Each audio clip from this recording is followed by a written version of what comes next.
여러분, 혹시 그거 아십니까? 최근 하버드 대학교의 국제분쟁 강의실에서 전 세계 수재들이 숨죽인 채 한 이름 앞에 일제히 박수갈채를 보낸 일이 있었습니다. 그 이름은 다름 아닌 대한민국. 전투의 한복판도 아니고 국제무기 전시회도 아니었습니다. 세계 각국의 엘리트들이 모인 학문과 이성이 지배하는 곧바로 하버드에서였습니다. 인도와 파키스탄의 오랜 분쟁, 그 중에서도 카슈미르 전선을 주제로 한강의 도중, 그 누구도 예상하지 못한 충격적인 실전 영상이 공개됐고 강의실 전체는 순식간에 뒤집혔습니다. 그리고 그 중심에는 작지만 놀라운 나라 대한민국과 철로 만든 하나의 심장 K9 바지라가 있었습니다. 오늘은 그날 하버드 강의실에서 벌어진 세계 최상위권 엘리트들의 고정관념을 송두리째 무너뜨린 진짜 이야기. 인도 청년 아르준 메라의 눈을 통해 펼쳐진 작지만 결코 작지 않았던 나라의 위대한 반전 드라마. 지금 시작합니다.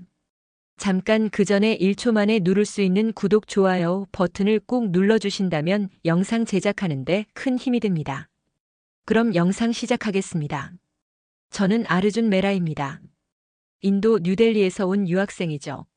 카슈미르에서 실전을 겪은 아버지를 두고 있습니다. 하버드 국제분쟁론 수업 시간. 교수님이 물으셨습니다. 이번 주제는 인도, 파키스탄 카슈미르 분쟁과 현대 무기입니다. 누가 먼저 발표하실까요? 제가 손을 들었습니다. 전 세계에서 모인 50명의 엘리트 학생들 앞에 섰죠. 심장이 빨리 뛰었습니다. 그런데 첫 문장을 시작하자 강의실 분위기가 바뀌었습니다. 우리 인도의 운명을 바꾼 건 작지만 강한 나라의 혼이 담긴 무기였습니다. 바로 대한민국의 K9이죠. 순간 강의실이 술렁였습니다. 미국 학생이 고개를 끄덕이고 유럽에서 온 친구들이 속삭이기 시작했죠. 대한민국? 중국에서 온 리준이 비웃었습니다. 그 작은 나라가 뭘 만들었다고? 저는 아버지가 늘 하던 말을 떠올렸습니다. 카슈미르 국경에서 K9을 직접 운용했던 아버지. 그분은 항상 이렇게 말씀하셨죠. 아르주나, K9은 단순한 자주포가 아니다. 저 안에는 한국인의 집념이 들어있어. 교수님이 손을 들어 정리하셨습니다. 좋습니다. 오늘은 바로 그 무기들을 비교해보죠.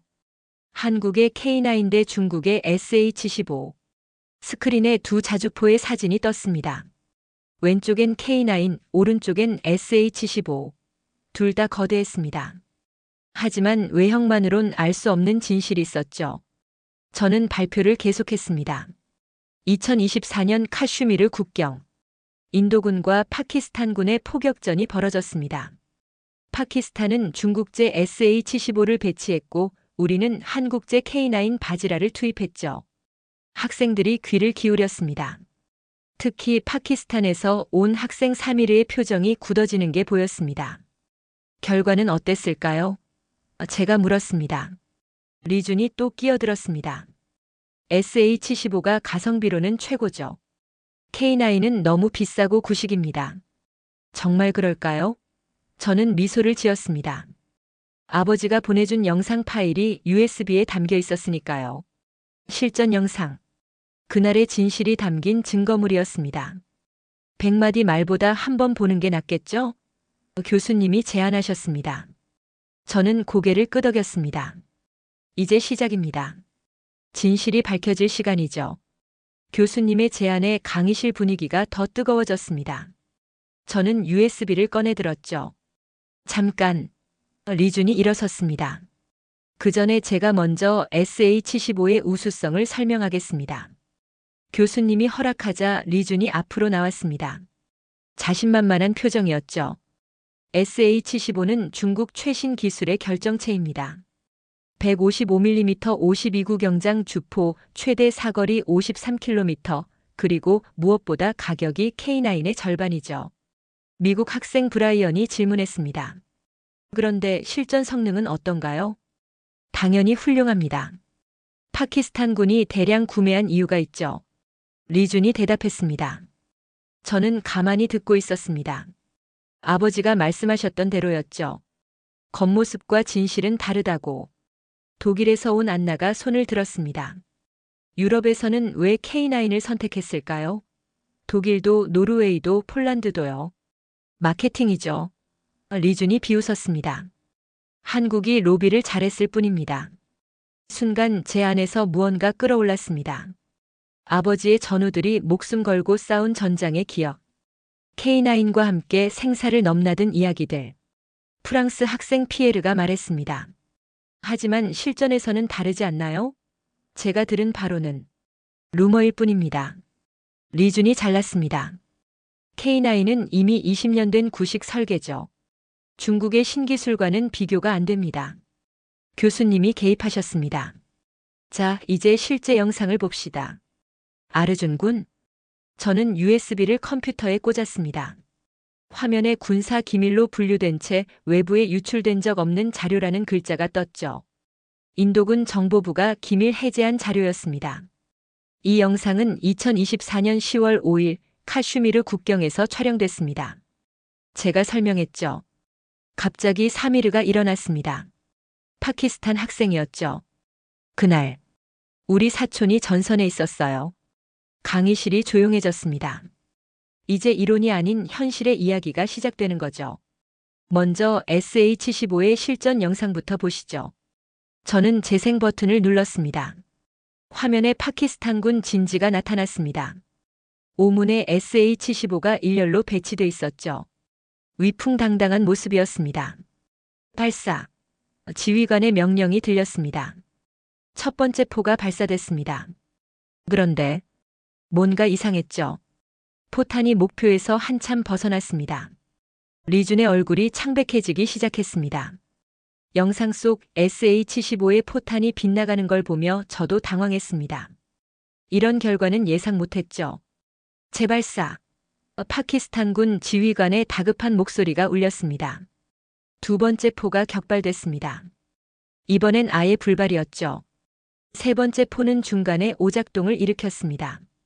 리준이 항변했습니다. 이건 정비 불량이거나 조작된 영상일 겁니다. 하지만 저는 알고 있었습니다. 아버지가 직접 겪은 일이었으니까요. 그날 현장에 계셨던 분이죠. 사미르가 고개를 숙였습니다. 맞아요. 사촌이 그날 얘기했어요. 중국제 장비가 계속 말썽이었다고. 저는 잠시 침묵했습니다. 강의실의 시선이 모두 제게 쏠렸죠. 정말 K9은 다를까? 갑자기 불안해졌습니다. 만약 K9도 실패한다면? 아버지의 자부심이, 제 믿음이 무너진다면? 교수님이 조용히 말씀하셨습니다. 진실은 숨길 수 없죠. 계속 봅시다. 화면이 바뀌었습니다. 이번엔 인도군 진지였죠. K9 바지라 자주포들이 포열을 겨누고 있었습니다. 제 마음이 쿵쾅거렸습니다. 아버지의 목소리가 귓가에 울렸죠. 아르주나, 전쟁은 기계가 하는 게 아니다. 그 기계를 만든 사람의 영혼이 하는 거란다. 브라이언이 물었습니다. K9은 정말 다를까요? 저는 심호흡을 했습니다. 직접 확인하시죠. 재생 버튼을 다시 눌렀습니다. K9의 포신이 움직이기 시작했죠. 그런데 뭔가 달랐습니다. 움직임이 정확했고 일사불란했죠. 목표 확인, 거리 17.5km, 방위각 조정 완료. 인도군 포병의 목소리가 들렸습니다. 그 순간 제 머릿속이 맑아졌습니다. 아버지가 늘 말씀하셨던 그 차이. 기술이 아닌 신뢰의 차이. 안나가 놀란 표정으로 말했습니다. 저 정밀도. 독일군이 K9을 선택한 이유가 이거였군요. 리주는 여전히 부정했습니다. 아직 발사도 안 했잖아요. 쏴봐야 알죠. 맞습니다. 진짜는 지금부터였죠. 실전에서 K9이 보여준 진정한 모습. 피에르가 속삭였습니다. 프랑스 육군 참모 총장이 한국을 방문한 이유가. 저는 주먹을 꽉 쥐었습니다. 이제 시작입니다. 한국이 만든 K9의 진가가 드러날 시간이죠. 화면이 다시 SH-15로 전환됐습니다.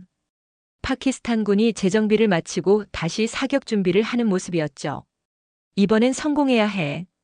파키스탄군 지휘관의 절박한 외침이 들렸습니다. 네 번째 발사.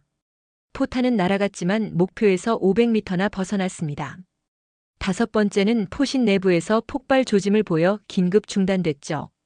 리준이 의자에서 미끄러졌습니다. 얼굴이 새하얗게 질렸죠. 통신 두절, 사격 통제 시스템 오류, 영상 속 파키스탄군의 혼란스러운 무전이 이어졌습니다. 사미르가 한숨을 쉬었습니다. 사촌이 말했어요. 그날 우리는 일방적으로 당했다고. 교수님이 설명을 덧붙이셨습니다. 2024년 10월 5일. 이날 파키스탄군은 SH-15 8문 중 3문만 정상 작동했습니다. 명중률은 15%였죠. 브라이언이 충격받은 표정으로 물었습니다. 겨우 15%요? 현대전에서 그건 재앙이죠. 독일 학생 한스가 받아쳤습니다. 우리가 중국제를 거부한 이유입니다. 화면에 새로운 장면이 나타났습니다. SH-15의 정비 모습이었죠. 중국 기술자들이 급히 투입됐지만 현장에서 수리는 불가능했습니다. 부품이 맞지 않아. 매뉴얼대로 했는데 왜 안 되지? 혼란스러운 대화가 녹음돼 있었습니다. 갑자기 폭발음이 들렸습니다. SH-15 한 대가 자체 결함으로 폭발한 거죠. 파키스탄군 병사들이 황급히 대피하는 모습이 카메라에 잡혔습니다. 안나가 놀라서 말했습니다. 이건 완전한 실패 아닌가요? 피에르가 고개를 끄덕였습니다. 파리 방산 전시회에서 중국이 홍보한 것과 완전히 다르네요. 리주는 더 이상 아무 말도 하지 못했습니다. 그저 화면만 멍하니 바라볼 뿐이었죠. 저는 다음 영상을 준비했습니다. 이제 K9의 차례였습니다. 자, 이제 같은 날 인도군의 대응을 보시죠. 제가 말했습니다. 모든 시선이 화면에 집중됐습니다. K9 바지라의 모습이 나타났죠. 깔끔하게 정렬된 육문의 자주포. 사미르가 긴장한 표정으로 물었습니다. 그날, 우리가 완전히 밀린 날이죠? 저는 고개를 끄덕였습니다. 이제 그 이유를 보실 겁니다. 사격 개시. 인도군 지휘관의 명령이 떨어졌습니다. K9의 첫 발사. 포탄이 정확히 목표를 향해 날아갔죠. 착탄. 파키스탄군 진지가 흔들렸습니다. 명중. 관측병의 보고가 이어졌습니다. 리준의 입이 벌어졌습니다. 믿기지 않는다는 표정이었죠. 두 번째, 세 번째 포탄이 연속으로 발사됐습니다. 모두 목표 지점에 정확히 명중했죠. 오차는 겨우 10m 이내였습니다. 어떻게 이럴 수가? 리준이 중얼거렸습니다. 그때 화면에 놀라운 장면이 나타났습니다. TOT 사격이었죠. 시간차 사격 전술입니다. 3번 포대 발사각 조정, 2번 포대 5초 대기, 1번 포대 8초 대기. 정교한 계산이 이어졌습니다. 브라이언이 감탄했습니다. 설마 동시 착탄을 노리는 건가요? 정답이었습니다. 서로 다른 시간에 발사된 6발의 포탄이 하늘에서 곡선을 그리며 날아갔죠. 그리고 쾅, 쾅, 쾅. 6발 모두가 동시에 목표에 떨어졌습니다. 파키스탄군 진지는 순식간에 초토화됐죠.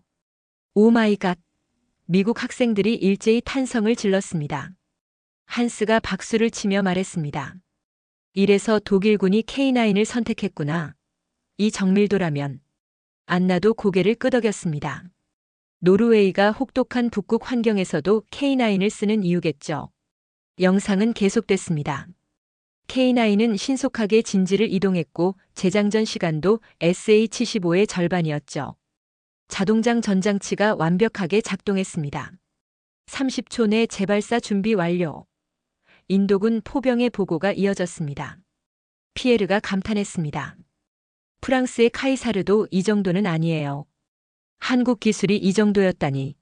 화면에 인도군 병사들의 모습이 잡혔습니다. 그들의 표정엔 자신감이 가득했죠. 신뢰할 수 있는 무기를 다룬다는 확신이 보였습니다. 교수님이 놀란 표정으로 말씀하셨습니다. 95% 명중률. 현대 포병전의 교과서네요. 사미르가 고개를 떨구며 인정했습니다. 그날 우리는 상대가 안 됐어요. K9 앞에서 SH-15는 장난감이었죠. 강의실이 술렁였습니다. 모두가 화면에서 눈을 떼지 못했죠. K9의 압도적인 성능이 모든 의구심을 날려버렸습니다. 교수님이 일어나셨습니다. 백발의 전직 미 육군 대령 출신이신 윌리엄스 교수님이죠. 여러분, 방금 본 것이 바로 실전입니다. 화려한 스펙이 아닌 전장에서 증명된 신뢰가 진짜죠. 리주는 여전히 충격에서 헤어나오지 못했습니다. 고개를 푹 숙인 채 앉아 있었죠. 화면이 바뀌었습니다. 이번엔 K9 개발 다큐멘터리였습니다. 1990년대 한국 연구진의 모습이 나타났죠. 10년. 무려 10년을 매달렸습니다. 나레이션이 흘러나왔습니다. 삼성테크인 연구소의 밤샘 작업 장면. 엔지니어들의 피곤한 얼굴에도 열정이 가득했죠. 국산화율 80%를 달성하기 위한 피나는 노력이었습니다. 아버지의 말씀이 떠올랐습니다. K9은 기술이 아니라 혼이다. 이제 그 의미를 알 것 같았습니다. 저 연구원들의 땀과 눈물이 K9에 담긴 거죠. 브라이언이 감탄했습니다. IMF 경제위기 속에서도 개발을 포기하지 않았다니. 맞습니다. 교수님이 설명하셨죠. 1998년 한국이 가장 어려웠을 때도 K9 개발은 계속됐습니다. 화면에 시험 발사 장면이 이어졌습니다. 실패, 또 실패. 하지만 포기하지 않는 연구진들. 247번째 시험입니다. 젊은 연구원의 외침이 들렸습니다. 드디어 성공. 연구원들이 서로 껴안고 환호하는 모습에 제 눈시울이 뜨거워졌습니다. 안나가 말했습니다. 이게 진짜 무기 개발이네요. 남의 기술 베끼기만 하는 것과는 차원이 다르죠. 피에르도 고개를 끄덕였습니다. 에어버스도 이랬어요. 실패를 두려워하지 않는 도전 정신. 교수님이 결론을 내리셨습니다. 여러분, 무기는 단순한 철덩이가 아닙니다. 그 나라의 기술력, 신뢰성, 그리고 혼이 담긴 작품이죠. 한스가 덧붙였습니다. 독일 국방부가 K9을 선택할 때 말했죠. 우리는 무기가 아닌 신뢰를 산다고. 저는 아버지를 생각했습니다. 카슈미르 전선에서 K9과 함께 싸운 용감한 군인. 그분이 믿었던 한국의 기술력이 이렇게 증명됐습니다. 사미르가 조용히 말했습니다. 이제 알겠어요. 왜 인도가 K9을 선택했는지, 왜 우리가 졌는지. 리준이 갑자기 벌떡 일어났습니다. 얼굴이 불그락푸르락했죠. 이건 조작된 영상입니다. 인도가 한국과 짜고 만든 거예요. 강의실이 순간 얼어붙었습니다. 모두가 리준을 쳐다봤죠. 교수님이 차분히 말씀하셨습니다. 리준 군, 이 영상은 하버드 케네디 스쿨 연구소가 공식 입수한 자료입니다. CIA 출신 연구원들이 검증했죠. 그래도 이건 말이 안 돼요. 리준이 목소리를 높였습니다. 브라이언이 냉정하게 받아쳤습니다. 현실을 받아들이세요. 미군도 K9 도입을 검토 중입니다. 한스도 거들었습니다. 작년 독일 한국연합훈련 때 K9 성능을 직접 봤어요. 영상보다 더 대단했죠. 리준은 더욱 격해졌습니다. 서방 국가들이 중국을 견제하려고. 그만. 교수님의 단호한 목소리가 울렸습니다. 사실을 부정하는 건 학자의 자세가 아닙니다. 피에르가 조용히 말했습니다. 작년 파리 방산 전시회 기억나요? 중국 부스는 텅 비었지만 한화 디펜스 부스는 발 디딜 틈이 없었죠. 안나도 증언했습니다. 폴란드 육군 장교가 그랬어요. K9 한 대가 SH-15 세대 역할을 한다고. 리준의 어깨가 축 처졌습니다. 반박할 말을 찾지 못했죠. 교수님이 스크린을 가리켰습니다. 자료를 하나 더 보여드리죠. 각국의 K9 추가 구매 현황입니다. 화면에 표가 나타났습니다. 폴란드 600문, 호주 60문, 이집트 200문. 숫자가 계속 올라갔죠. 반면 SH-15는 교수님이 물으셨습니다. 다른 표가 나타났습니다. 파키스탄 외에는 실질적 구매국이 없었죠. 사미르가 쓴웃음을 지었습니다. 우리도 이제 K9 도입을 검토한다고 들었어요. 리준이 비틀거리며 가방을 집어들었습니다. 더 이상 듣고 싶지 않다는 표정이었죠. 전 먼저 가보겠습니다. 간신히 말을 뱉고는 강의실을 나갔습니다. 문이 닫히자 강의실에 무거운 침묵이 흘렀습니다. 진실 앞에 무너진 자만심의 초라한 뒷모습이었죠. 교수님이 말씀하셨습니다. 자, 이제 진짜 토론을 시작해 봅시다. 왜 어떤 무기는 성공하고 어떤 무기는 실패할까요? 강의가 끝나고 며칠 후 놀라운 소식이 들려왔습니다. 인도 정부 K9 자주포 300문 추가 구매 확정. 아버지가 전화로 알려주신 겁니다. 목소리에 자부심이 가득했죠. 아르주나, 내가 하버드에서 발표한 영상이 인도 국방부에도 전달됐다더구나. 장관님께서 직접 보셨대. 저는 믿기지 않았습니다. 제 작은 발표가 이런 영향을 미칠 줄이야. 다음 날 수업에서 교수님이 말씀하셨습니다. 인도의 결정은 단순한 무기 구매가 아닙니다. 신뢰할 수 있는 파트너를 선택한 거죠. 브라이언이 물었습니다. 그런데 한국은 어떻게 이런 기술력을 가지게 됐을까요? 저는 손을 들었습니다. 제가 조사해 봤는데요. 한국은 6.25 전쟁 후 맨손으로 시작했습니다. 하지만 포기하지 않았죠. 안나가 감탄했습니다. 70년 만에 폐허에서 방산 강국이 됐다니. 피에르도 고개를 끄덕였습니다.